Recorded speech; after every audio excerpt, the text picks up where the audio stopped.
నమో కృష్ణ నమో కృష్ణ. పుట్టాము సచ్చాము అనేది కాదు కావాల్సింది.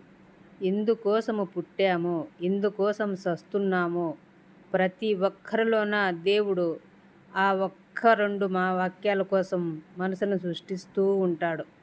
మరి కొంతమందికి డబ్బు బంగారు బాగా సంపాదించుకుంటారు.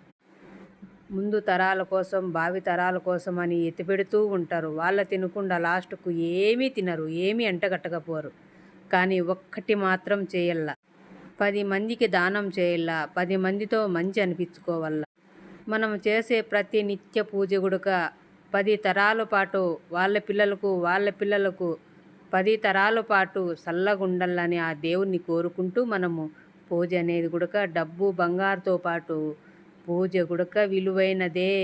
డబ్బు బంగారే కాదు, పూజ ముఖ్యము.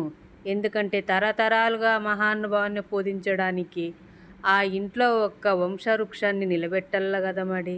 ఏ ఇంటి బిడ్డైనా కానీ